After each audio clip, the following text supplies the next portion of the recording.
global stories that we're tracking this morning. First up, the US House has inched closer to ending the nation's longest ever government shutdown, now stretching to 43 days.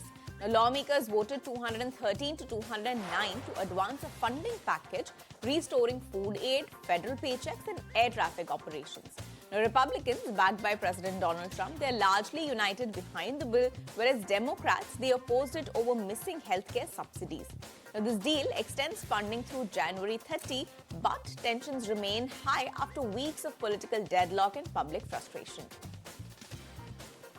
Next up, the House of Representatives has reached the threshold to force a vote on releasing the long-sealed Jeffrey Epstein files. Now, Arizona Democrat Representative Grijwala has provided the crucial 218th signature after being sworn in, triggering next week's vote announced by Speaker Mike Johnson. Meanwhile, Representative Boebert was reportedly summoned to the White House amid reports that the Trump administration is seeking to delay the release.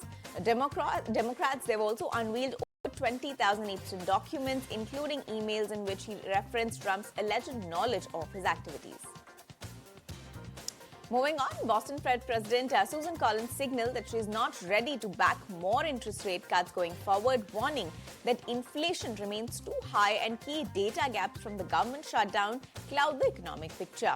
Collins, who's a voting FOMC member, said that the policy should stay steady for some time. That's what she has quoted. This is to balance risks. Now, her hawkish tone contrasts with the market hopes for a December rate cut, which highlights the internal Fed division as officials weigh inflation persistence against labor market softening.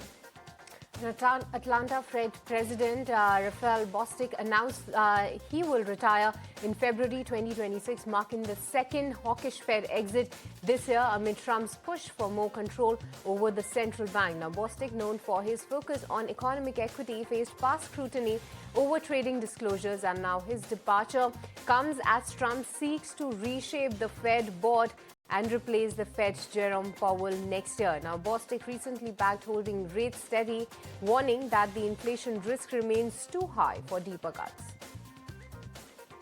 And Oaktree Capital's Howard Marks warned the recent credit turmoil reflects growing carelessness and complacency amongst the leaders during the booming markets. Now, citing the collapse of the First Brands market, Marks said that the defaults are natural correction, not a systematic crisis. Now, he blamed overconfidence and lax due diligence for the risky lending, calling the episode a reminder that good times breed bad habits. Now, despite rising defaults, Marks insisted the system's plumbing remains sound.